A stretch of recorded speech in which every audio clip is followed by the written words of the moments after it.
Hi hello ನಮಸ್ಕಾರ. Hot seat ವಿಶೇಷ ಕಾರ್ಯಕ್ರಮಕ್ಕೆ ತಮಗೆಲ್ಲ ಪ್ರೀತಿಯ ಸ್ವಾಗತ. ನಾನು ಅರವಿಂದ್ ಸೇತುರಾವ್. ಇವತ್ತಿನ ನಮ್ಮ ಕಾರ್ಯಕ್ರಮದ ಅತಿಥಿ ಬಿಜೆಪಿ ರಾಜ್ಯಾಧ್ಯಕ್ಷರಾಗಿರ್ತಕ್ಕಂಥ ಶ್ರೀ BY ವಿಜಯೇಂದ್ರ ಅವರು. ಕಾರ್ಯಕ್ರಮಕ್ಕೆ ಅವರನ್ನ ಸ್ವಾಗತ ಮಾಡೋಣ. ಸರ್ ನಮಸ್ತೆ, ಕಾರ್ಯಕ್ರಮಕ್ಕೆ ಸ್ವಾಗತ. ನಮಸ್ಕಾರ. ರಾಜ್ಯಾಧ್ಯಕ್ಷರಾದ ಬಳಿಕ ಮೊದಲ ಅಗ್ನಿ ಪರೀಕ್ಷೆ ಸರ್ ನಿಮಗೆ ಸರ್ತಿ ಚುನಾವಣೆ ಹೇಗೆ ಅನಿಸ್ತಾ ಇದೆ? ರಾಜ್ಯದ ಅಧ್ಯಕ್ಷನಾದ ಮೇಲೆ ಲೋಕಸಭಾ ಚುನಾವಣೆ ದೊಡ್ಡ ಸವಾಲು ನಮ್ಮ ಮುಂದಿದೆ. ದೊಡ್ಡ ಸವಾಲನ್ನು ನಮ್ಮೆಲ್ಲ ಪಕ್ಷದ ಕಾರ್ಯಕರ್ತರು ಮುಖಂಡರು ಒಗ್ಗಟ್ಟಾಗಿ ಒಂದಾಗಿ ಇದನ್ನು ಸ್ವೀಕಾರ ಮಾಡಿದ್ದೇವೆ. ಭಾಳ ದೊಡ್ಡ ಅಸ್ತ್ರ ಅಥವಾ ಪಾಸಿಟಿವ್ ಆಸ್ಪೆಕ್ಟ್ ಅಂತ ಹೇಳಿದ್ರೆ, ಈ ಲೋಕಸಭಾ ಚುನಾವಣೆ ನಮ್ಮ ನಾಯಕರು ಯಾರು ಅಥವಾ ನಾಯಕತ್ವ ಯಾರು ಅಂತ ಹೇಳಿದ್ರೆ ಪ್ರಧಾನಮಂತ್ರಿ ನರೇಂದ್ರ ಮೋದಿಜಿಯವರು. ಓಕೆ, ಹಾಗಾಗಿ ಅವ್ರ ಟೀಮ್ ಲೀಡರ್ ಏನಿದ್ದಾರೆ ಇವತ್ತು ನರೇಂದ್ರ ಮೋದಿಜಿಯವರಿದ್ದಾರೆ. ಭಾರತ ದೇಶ ಅಷ್ಟೇ ಅಲ್ಲ, ಇಡೀ ವಿಶ್ವವೇ ನರೇಂದ್ರ ಮೋದಿಜಿಯವರ ನಾಯಕತ್ವನ ಒಪ್ಕೊಂಡಿದೆ, ಮೆಚ್ಕೊಂಡಿದೆ. ಹಾಗಾಗಿ ಲೋಕಸಭಾ ಚುನಾವಣೆ ಅವರ ಒಂದು ನಾಯಕತ್ವದಲ್ಲಿ ವಿಶ್ವಾಸದಿಂದ ನಾವೆಲ್ಲರೂ ಕೂಡ ಕೆಲಸ ಮಾಡ್ತಾ ಇದ್ದೇವೆ. ಯಶಸ್ವಿ ಆಗ್ತೇವೆ ಅನ್ನುವ ಸಂಪೂರ್ಣ ವಿಶ್ವಾಸ ನಮಗೆಲ್ಲರೂ ಕೂಡ ಇದೆ. ನರೇಂದ್ರ ಮೋದಿ ಅವರ ನಾಯಕತ್ವ ಓಕೆ, ಬಟ್ ನಿಮ್ಮ ನಾಯಕತ್ವವನ್ನೇ ಪ್ರಶ್ನೆ ಮಾಡಿದ್ದಾರೆ ರಾಜ್ಯದಲ್ಲಿ ನಿಮ್ಮ ಪಕ್ಷದವರೇ. ಸೊ ಅವರಿಗೆಲ್ಲ ಉತ್ತರ ಕೊಡಬೇಕಲ್ಲ ನೀವು? ಎಲ್ಲ ಪ್ರಶ್ನೆಗಳಿಗೆ ಕಾಲವೇ ಉತ್ತರವನ್ನು ಕೊಡ್ತದೆ. ನನಗೆ ಇವತ್ತು ನಮ್ಮ ವರಿಷ್ಠರು, ಪಕ್ಷದ ನಮ್ಮ ರಾಷ್ಟ್ರೀಯ ನಾಯಕರು ಇಂಥ ಮಹತ್ತರವಾಗಿರ್ತಕ್ಕಂಥ ಜವಾಬ್ದಾರಿಯನ್ನು ಅನೇಕ ಹಿರಿಯರು ಇದ್ದರೂ ಸಹ ನನಗೆ ಜವಾಬ್ದಾರಿಯನ್ನು ನೀಡಿದ್ದಾರೆ. ಹಾಗಾಗಿ ನನ್ನ ಮೇಲೆ ಸಹಜವಾಗಿನ ಜವಾಬ್ದಾರಿ ಜಾಸ್ತಿ ಇದೆ, ನಿರೀಕ್ಷೆಗಳು ಕೂಡ ಜಾಸ್ತಿ ಇದೆ. ವರಿಷ್ಠರಿಗೂ ಕೂಡ ನಿರೀಕ್ಷೆ ಜಾಸ್ತಿ ಇದೆ, ಕಾರ್ಯಕರ್ತರಲ್ಲೂ ಕೂಡ ನಿರೀಕ್ಷೆ ಸಾಕಷ್ಟಿದೆ. ಹಾಗಾಗಿ ಆ ನಿರೀಕ್ಷೆಗೆ ತಕ್ಕಂತೆ ರಾಜ್ಯದ ಅಧ್ಯಕ್ಷ ಅನ್ನೋದಕ್ಕಿಂತ ಹೆಚ್ಚಾಗಿ ಒಬ್ಬ ಸಾಮಾನ್ಯ ಕಾರ್ಯಕರ್ತನಾಗಿ ಅವ್ರ ಜೊತೆ ಬೆರೆತು ಕೆಲಸ ಮಾಡಬೇಕಾಗಿರ್ತಕ್ಕಂಥ ಕರ್ತವ್ಯ ನನ್ನ ಮೇಲಿದೆ, ಸವಾಲಿದೆ. ಅದರಲ್ಲಿ ಯಶಸ್ವಿ ಆಗ್ತೇನೆ ಅನ್ನುವ ಸಂಪೂರ್ಣ ವಿಶ್ವಾಸನೂ ಕೂಡ ಇದೆ. ಯಡಿಯೂರಪ್ಪನವರ ಪುತ್ರ ಅನ್ನೋ ಕಾರಣಕ್ಕೆ ಮಾತ್ರ ನನಗೆ ರಾಜ್ಯಾಧ್ಯಕ್ಷನನ್ನಾಗಿ ಮಾಡಿಲ್ಲ ಅಂತ ತಾವು ಒಂದು ಮಾತನ್ನು ಹೇಳಿದ್ರಿ. ಹೌದು, ನಿಮ್ಮ ನಾಯಕತ್ವವನ್ನು ನೋಡಿ ಪಕ್ಷ ನಿಮ್ಮನ್ನು ರಾಜ್ಯಾಧ್ಯಕ್ಷರನ್ನಾಗಿ ಮಾಡಿದ್ದಾರೆ ಅಂತಕ್ಕಂಥದ್ದಕ್ಕೂ ಉತ್ತರ ಕೊಡಬೇಕು ತಾವು ಈ ಚುನಾವಣೆಯ ಮುಖಾಂತರ. ನೋಡಿ, ಇವೆಲ್ಲವೂ ಕೂಡ ನಾನು ರಾಜ್ಯದ ಅಧ್ಯಕ್ಷ ಆದಮೇಲೆ ಸಾಕಷ್ಟು ಚರ್ಚೆಗಳು ರಾಜ್ಯ ಮಟ್ಟದಲ್ಲಿ ನಡೀತಾ ಇದೆ. ಕಾರ್ಯಕರ್ತರ ಮಟ್ಟದಲ್ಲಿ ಅನ್ನೋದಕ್ಕಿಂತ ಹೆಚ್ಚಾಗಿ ನಾಯಕರ ಮಟ್ಟದಲ್ಲಿ ಚರ್ಚೆಗಳು ನಡೀತವೆ. ನಾವು ಒಪ್ಕೊಳ್ತೇನೆ ಆ ಮಾತನ್ನು. ಓಕೆ, ಸಹಜ. ಯಾಕೆಂತ ಹೇಳಿದರೆ ಇಷ್ಟೆಲ್ಲ ಹಿರಿಯ ನಾಯಕರ ನಡುವೆನೂ ಸಹ ನಮ್ಮ ಪ್ರಧಾನಮಂತ್ರಿಗಳು, ನಮ್ಮ ರಾಷ್ಟ್ರೀಯ ಅಧ್ಯಕ್ಷರು, ನಮ್ಮ ಅಮಿತ್ ಶಾಜಿಯವರು ನನಗೆ ಜವಾಬ್ದಾರಿ ನೀಡಿದ್ದಾರೆ ಅಂದರೆ ಹಿರಿಯ ನಾಯಕರಲ್ಲಿ ಸಹಜವಾಗಿನ ಪ್ರಶ್ನೆಗಳು ಉದ್ಭವ ಆಗಿದೆ. ಸರ್, ವಿಧಾನಸಭಾ ಚುನಾವಣೆ ಕಳೆದ ಒಂದು ವರ್ಷದ ಹಿಂದೆ ಏನು ನಡೀತು, ಅವಾಗಿನ ರಾಜ್ಯದ ಪಲ್ಸ್ ಮತ್ತು ಈಗಿನ ರಾಜ್ಯದ ಜನರ ಪಲ್ಸ್ ವ್ಯತ್ಯಾಸ ಏನು ಕಂಡುಕೊಂಡಿದ್ದೀರಾ ನೀವು? ಜಗಜಾಂತರ ವ್ಯತ್ಯಾಸ ಇದೆ. ಹೇಗೆ ಸರ್? ವಿಧಾನಸಭಾ ಚುನಾವಣೆ ಸಂದರ್ಭದಲ್ಲಿ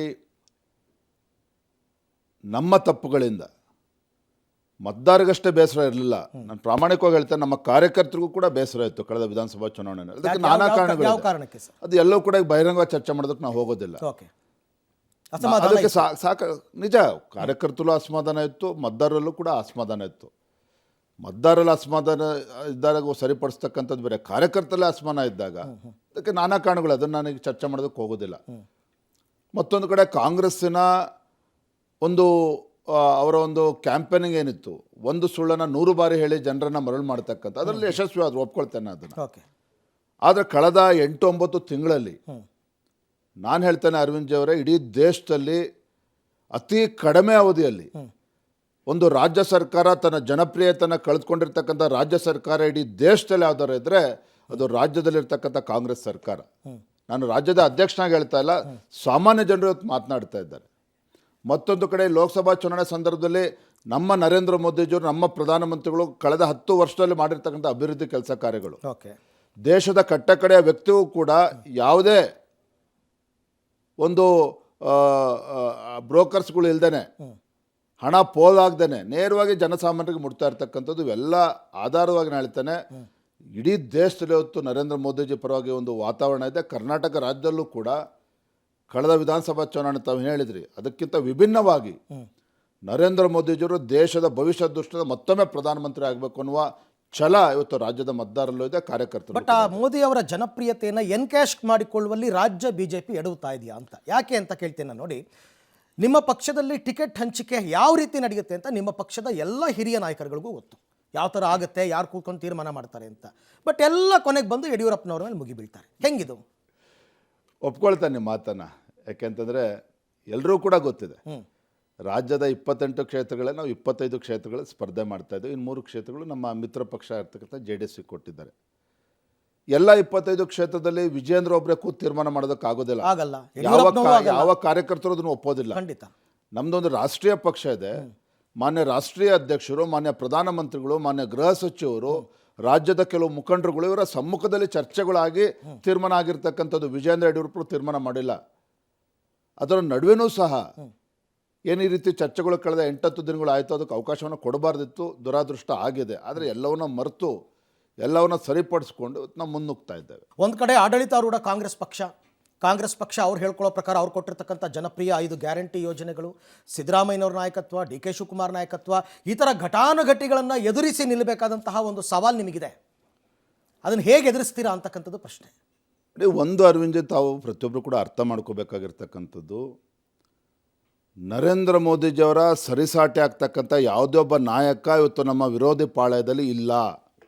ಕಾಂಗ್ರೆಸ್ ಪಕ್ಷ ಇರ್ಬೋದು, INDA ಕೂಟದಲ್ಲಿರ್ಬೋದು, ಯಾವುದೇ ಒಬ್ಬ ನಾಯಕ ನರೇಂದ್ರ ಮೋದಿಜಿಯವರ ಹತ್ರ ಬರ್ತಕ್ಕಂಥ ಯಾವುದೇ ಒಂದು ನಾಯಕರು ಆ ಪಕ್ಷದಲ್ಲಿಲ್ಲ, ವಿರೋಧ ಪಕ್ಷದಲ್ಲಿಲ್ಲ. ಹಾಗಾಗಿ ಇಡೀ ದೇಶದಲ್ಲಿ there no comparison for Narendra Modiji. ಕೇವಲ ನಮ್ಮ ದೇಶದಲ್ಲೆಲ್ಲ, ಇಡೀ ವಿಶ್ವ ನಾಯಕ ಅಂತೇಳಿ ನರೇಂದ್ರ ಮೋದಿಜಿ ಬಗ್ಗೆ ಮಾತನಾಡ್ತಾರೆ. ಹಿಂದೆ ಯಾರೂ ಕೂಡ ಇದ್ರ ರೀತಿ ಚರ್ಚೆ ಮಾಡ್ತಾ ಇರಲಿಲ್ಲ. ಓಕೆ. ಹಾಗಾಗಿ ಸಿದ್ದರಾಮಯ್ಯನವರು, DK ಶಿವಕುಮಾರ್ ಇರ್ಬೋದು, ಕಾಂಗ್ರೆಸ್ ನಾಯಕರು ಇರ್ಬೋದು, ಇವೆಲ್ಲವೂ ಕೂಡ ಈ ಲೋಕಸಭಾ ಚುನಾವಣೆ ಸಂದರ್ಭದಲ್ಲಿ ಈ ಚರ್ಚೆಗಳಿಗೆ ಏನೂ ಕೂಡ ಅರ್ಥ ಇಲ್ಲ. ಇದು ಲೋಕಸಭಾ ಚುನಾವಣೆ, ವಿಧಾನಸಭಾ ಚುನಾವಣೆ ಅಲ್ಲ.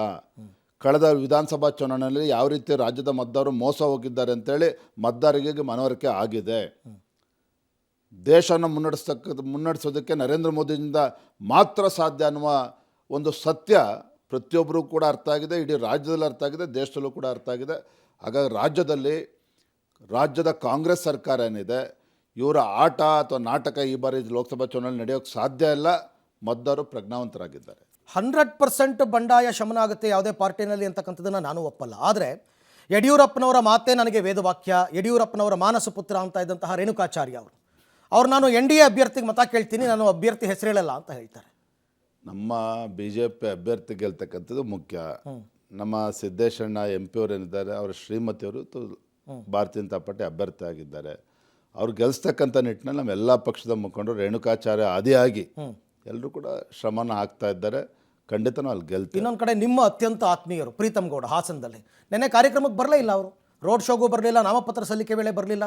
ಹಾಗಾದರೆ ನೀವು ಹಾಸನದಲ್ಲಿ ಮೈತ್ರಿ ಪಕ್ಷಕ್ಕೆ ಲೀಡ್ ತಂದು ಕೊಡ್ತೀರಾ? ಆಗುತ್ತಾ? ಸಮಾಧಾನ ಆಗ್ತಾರ ಅವರು? ಲೀಡ್ ಪ್ರಶ್ನೆ ರೀ. ಹಾಸನದಲ್ಲಿ ನಮ್ಮ BJP ಮಿತ್ರಕೂಟ JDS ಪಕ್ಷದ ಏನು ಪ್ರಜ್ವಲ್ ರೇವಣ್ಣ ಇದ್ದಾರೆ ಸಂಸದರು, ನಿಶ್ಚಿತವಾಗಿ ಗೆಲ್ತಾರೆ. ತಾವು ಪ್ರೀತಮ್ ಗೌಡ ಬಗ್ಗೆ ಏನು ಮಾತನಾಡಿದರೆ, ಕಳೆದ ಒಂದು 3-4 ದಿನದ ಚರ್ಚೆ ಮಾಡಿದ್ದೇವೆ. ಮೊನ್ನೆ ದಿನ ಸ್ವತಃ ಪ್ರೀತಮ್ ಗೌಡರು, ನಮ್ಮ ಜಿಲ್ಲೆಯ ಅಧ್ಯಕ್ಷರು, ಎಲ್ಲ ನಮ್ಮ ಜಿಲ್ಲೆಯ ಮುಖಂಡರ ಜೊತೆ ಸಭೆ ಕರೆದು ಸಮಾಲೋಚನೆ ಮಾಡಿದ್ದಾರೆ. ಯಾವ ರೀತಿ ನಮ್ಮ ಅಭ್ಯರ್ಥಿ ಪರವಾಗಿ ಕೆಲಸ ಮಾಡಬೇಕು ಅದ್ರ ಬಗ್ಗೆನೂ ಚರ್ಚೆ ಮಾಡಿದ್ದಾರೆ. ಹಾಗಾಗಿ ಪ್ರೀತಮ್ ಗೌಡರು ನಾಮಿನೇಷನ್ ದಿನ ಬರಲಿಲ್ಲ ಅನ್ನೋದಕ್ಕಂಥದ್ದು ಪ್ರಶ್ನೆ ಅಲ್ಲ.